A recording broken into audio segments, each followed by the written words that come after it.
Saudara-saudari yang terkasih, saking bencinya kita kepada seseorang seringkali membuat kita bersumpah untuk tidak akan mengampuni kesalahannya. Bahkan kita mengatakan, sampai mati pun saya tidak akan memaafkannya. Sikap seperti ini sangat manusiawi, sebab hampir dialami oleh setiap kita. Yang namanya musuh layak dibenci. Tetapi hari ini kita dihadapkan dengan satu pewartaan Yesus yang sangat menyentahkan kita. Di mana Tuhan kita Yesus Kristus mengatakan, Bapakku yang di surga akan berbuat demikian juga terhadap kamu, apabila kamu masing-masing tidak mengampuni saudaramu dengan segenap hatimu. Matius bab 18 ayat 35.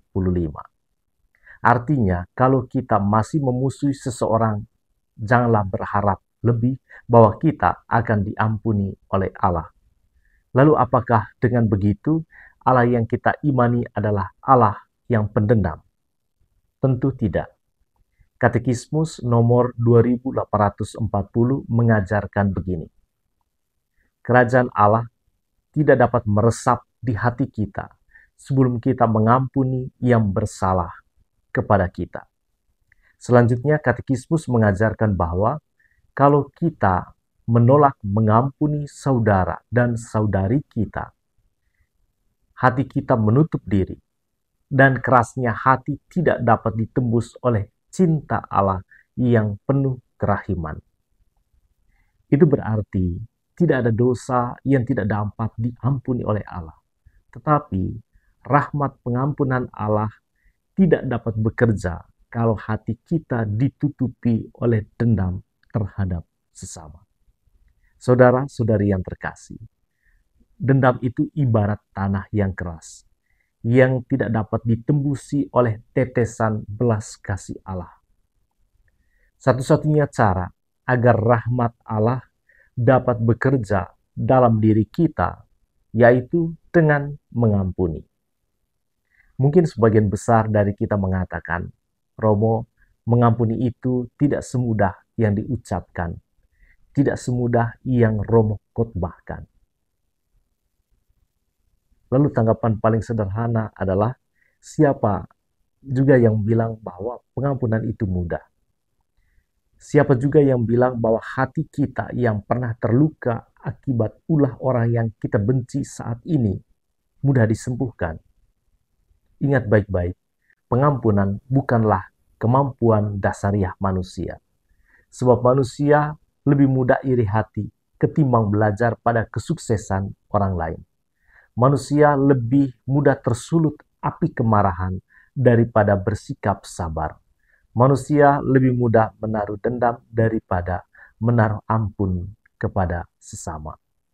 Katekismus nomor 2845 mengajarkan bahwa pengampunan menurut kodratnya itu bersifat ilahi yang tidak mengenal takaran maupun batasan.